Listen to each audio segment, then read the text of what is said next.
Hi there mga beloved yung soulmates. Welcome to Renzo Tarot Channel. Nandito naman po yung lingkod para bigyan kayo ng isang soulful, meaningful na tarot reading. Dito lamang po sa inyo lagi na pangalan at sinusubaybayan ng Renzo Tarot Channel. Nagkamig shoutout po sa lahat ng ating soulmates sa buong Pilipinas at sa buong mundo na laging nanonood at nakabang. Maraming salamat po sa inyong manasawang tiwala, support at pagmamahal. Ang ating pong reading ngayon na pagsasamahan ay isang general reading para sa ating mga pinakamahal na nasa sign ng Capricorn. Okay? Capricorn, Sun, Moon, Rising, and Venus sign. This is for you kapag bago po kayo sa ating channel at nakaresonate po kayo or nagustuhan nyo po, huwag po kayong mahiyang mag-subscribe, like, comment, and share. And if you're watching this video sa ating TikTok account, please do follow, mag-comment na rin po kayo. And important notice po ha, if you want to avail our private reading, hindi po ako yung unang magsasend po sa inyo ng message. Kayo po ang mag-chat po sa akin sapagkat naglipa na po ngayon yung mga scammers, mga manloloko, nanggagaya po ng ating account and they are nag-re-upload po sila ng videos ko. So doble ingat po kayo. Dahil po kayo sa legit po na Renzo Tarot 444 TikTok account which 9,000 and counting na followers. Okay? Last shuffle for you, Capricorn, at huwag na natin patagalin, pakunin na natin yung 10 bara para sa yung general reading. Spirit Universe, Spirit Guides, Angels, Ancestors, Holy Spirit, Saint Michael, 10 cards please for Capricorn. Maraming salamat po sa inyong walang sawang tiwala, suporta, pagmamahal simula noon hanggang ngayon ay hindi nyo po kayo iniiwan. I hope you're doing great, you're healthy, you're safe, and of course, you're happy. Sige, Spirit Universe, Spirit Guides, Angels, Ancestors, Holy Spirit, Saint Michael, 4 cards please for Capricorn. Last 2 cards for you, Capricorn. Sige. Your 10 cards are now complete, now ready. Huwag na natin pang patagalin ito, Capricorn. For your general reading, let's begin it with your first card, which is 6 of Swords. With this general reading, the Six of Swords card, Capricorn, the energy that I can feel here is like you're slowly moving, healing into a certain situation na parang medyo nag-cause sa inyo ng heartbreak this past days or weeks ahead. Grabe talaga yung betrayal, may mga disappointment kayo naranasan itong mga nakaraang linggo at buwan. And now, wala na kayong control sa mga nangyari. Now you're telling yourself, you're teaching yourself on how to slowly move on or heal with that certain situation. How painful it is, yes, masakit. Hindi naging madali ang lahat. But still, you need to move on. Magandang decision nito, Capricorn, na ginagawa mo nang na-realize mo na wala kang control sa lahat ng bagay and you need to move forward slowly. Okay? So, Capricorn, I can see here a little bit of healing and moving forward from a certain situation na parang nag-cause sa inyo ng sakit sa damdamin nitong mga karaang linggo or buwan. With the Hierophant card here, I can see that Capricorn, you are being grounded again with your spirituality. Parang, you know it in yourself na ano naman kayo, what is this divinely protected? You know it in yourself na it's like the universe is always on your side, on your back. But lately, parang nawala kayo sa ayos, sa linya in terms of your spirituality kasi parang I can see a lot of Capricorn sa parang hindi nagsimba ng Holy Week, parang walang ginawa. It's all about, with their obligation, responsibility in terms of their faith. But now with this Hierophant, I can see here that your intuition is now being active again. Malakas na naman ang kutob nyo. Nagiging madasali na naman kayo. You're now again reading a lot of Bible verses if you're a Christian, and something about spirituality na parang meron na namang renewal. Yeah, that's the term. May renewal na naman dito, Capricorn, ako nakikita.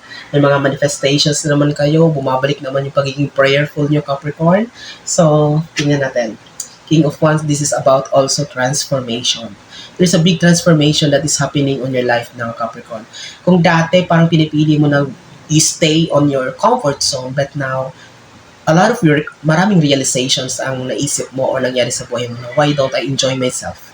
Why don't, instead of dwelling to a certain situation na wala naman akong control o wala na akong magagawa, nangyari nito, why don't, kumbaga, turn it into a positive one? Parang ganun. So, maganda itong mga transformation na nangyari sa'yo. Kung dati parang irritable ka, parang mabilis ka, you're sensitive, a kind of Capricorn, parang parang feeling mo, kalaban mo ang mundo. But now, medyo lumalawak ang iyong mindset, medyo hinahabaan mo, pasensya mo. Parang may mga bagay ngayon na parang dati hindi mo lubos ginagawa. Now you are surprised na parang ina-apply mo na ngayon sa sarili mo. That's the kind of transformation na nakikita ko dito sa iyo, Capricorn. And magtutuloy-tuloy ito. It's because, your intentions are good. Your intentions are clear about what you are doing. There's a surprise blessing that is coming on your way. There is an unexpected news that parating, but I can see here this is a positive one. Prepare yourself, Capricorn, kasi biglaan ito. Don't rush about it. Don't think about it. Baka mamaya hindi ka makatulog, kailan kayo ito darating. So, kaya nga surprise. So, just focus on your goal. Just work hard. Do everything with all honesty. But this 8 of Wands, so this will be a big surprise. So, malaki. It will make you so much happy. And of course, it's like, parang this is a reward also after all the hard work and the sacrifices that you've made nitong mga nakaraang linggo and buwan. So, expect a blessing. So, okay, sorpresa. Oh, we have here the Nine of Swords, Capricorn. So, maaring kalaban mo sarili mo ang kalaban mo, sorry. Kasi nakikita ko dito, ikaw may hawak ng bola. Ikaw din naman ito nagkukos nitong sleepless nights or sakit ng ulo.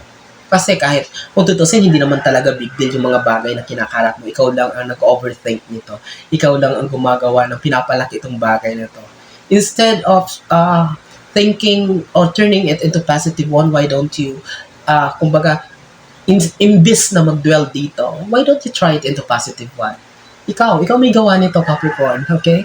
So, kasi kung tutusin, kayang-kaya naman, manageable naman, but ikaw, sarili mo lang ang nagpapalala nito, itong mga sleepless nights dito. But I know that this is manageable for you. Later on, it will naturally heal, it will naturally end. Okay? Kung saan na lang magugulat ka, solusyonan na to, nawala na, ang overthinking mo, and you will be moving forward again. Okay? So, Capricorn, we have here the last 5 cards sa ating second row. Before we proceed, ulitin ko po, please do subscribe po sa ating YouTube account. Thank you so much po sa lahat ng inyong suporta. Kapag di pa po kayo nakasubscribe, and if you're watching this in our TikTok account, please do follow also. And if you want to avail a private reading, mag-send din po kayo. Please, kayo po ang mag-chat sa akin, hindi po ako mag-chat sa inyo para mag-offer ng private reading. May mga nagagaya na po ng aking account, may nag-re-upload po ng videos para gamitin para makapang-scam, para makakuha ng pera. So, please be careful. Ako na po nagsasabi sa inyo. Okay? Capricorn. Oh, King of Swords. I can see Capricorn. Isa sa big transformation also na mangyayari dito sa is like you're the kind of person. I know, ikaw na to. But now, muli mo itong ibabalik, muli mo itong ipapakita yung klaseng Capricorn na hindi na basta-basta manloloko, mamamanipulate. Kasi dati ganito ka talaga, parang medyo naglaylo ka, nagbait-baitan ka. Now, ito na naman. So, babalik ka dito. You will be doing everything. All of decisions will be based on your own decision, own thinking, own discernment.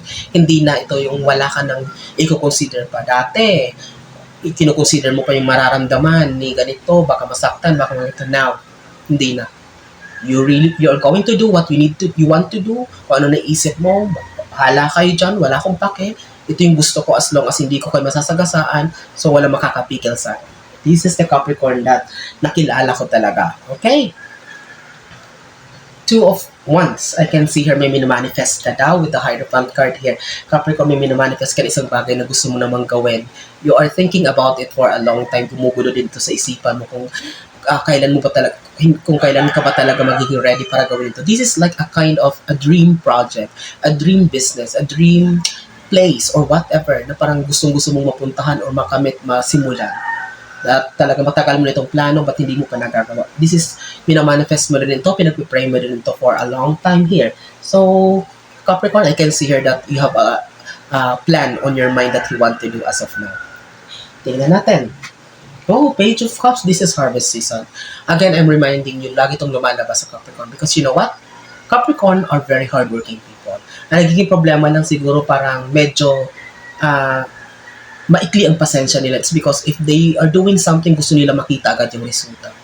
With the Page of Cups here, this is a reminder for you, Capricorn, to not rush anything. You are guaranteed of success in the future. But yung magmamadali ka lang gusto mo kinabukasan makita mo agad ang resulta, it will not work the way you want it. Tsagain mo ito, pagtrabahuan mo ito, sipagan mo, ilaban mo to, and put your faith on the universe na in the future it will succeed. Kasi hindi ka naman, as the term harvest, hindi ka naman makakapag-ani kapag ngayon nagtanim ka, bukas may bunga ka. Ganun nagiging problema ng mga Capricorn eh. Talino, walang problema. Skills, talent, meron kayo na. But nagiging problema yung impatience sa inyo. Hindi kayo makapag-antay. Nagmamadali kayo. With the Page of Harvest, Page of Cups here, this is again a reminder for you Capricorn to be patient. Do things slowly, one step at a time. We don't need to rush. Believe me, success ang magiging bunga niya para sa inyo. With the Ace of Swords here, there's a new beginning. Okay, there's a chance for you to start all over again. After all the failures, after all the disappointments, the universe will be giving you a new moment to refresh, to start all over again. Okay? So, nakita ko dito, ang katapat itong unexpected blessing na surprise na biglang darating sa'yo, maaaring magkamit mo yan or makatulong yan sa'yo is like sa muling pagsisimula na gusto mo mangyari, Capricorn. Ace of Swords is all about, it's like a revamp or parang overhaul, muling pag-aayos. Tatanggalin, itatapon yung mga hindi na working para sa hindi nakakatulong, and you're just going to choose all of those battles, all of those experiences and learnings na maaari mong magamit dito sa muling pagsisimula. Ace of Swords, there's a new beginning waiting for you, Capricorn, believe me. Tapusin natin itong napakagandang general reading mo, Capricorn, with your 10th and last card. Justice. What is itong gumugulo sa isipan mo? Nasabi kong manageable naman. It is something, mga paperworks, mga bagay, mga legal matters, yung mga inaasikaso kayo, mga siguro properties, o kung ano man tungkol sa pera man ito, mga requirements or any kind of thing na parang ito yung talagang medyo sumasagaba lang sa isipan mo. Sabi kong manageable naman ito, ikaw lang nagpapalala nito. But Capricorn, just organize everything. Masusolusyonan mo naman ito with the Justice card here. I can see that it is all about responsibilities lang na parang busy-busy ka lang ngayon na medyo overwhelmed ka at sumasakit ang ulo mo. But all in all, with these 10 cards here, there's a very promising future waiting for you, Capricorn. The harvest season here is reminding you, the Page of Cups card is reminding you to be patient. There's no such an overnight success for you. Yan ang naging problema nyo sa sobrang pagmamadali nyo, na gusto nyong yumaman agad, na gusto nyong maging successful agad, na marami kayong na-overlook na mga small details na dapat ipagpasalamat. Being grateful. Total transformation will be happening for you, whether you like it or not. Mararamdaman mo yan, and ma-observe mo yan, mga pag-uugali, mga habits na dati hindi mo ginagawa, gagawin mo na ngayon. And it will be for the betterment of yourself.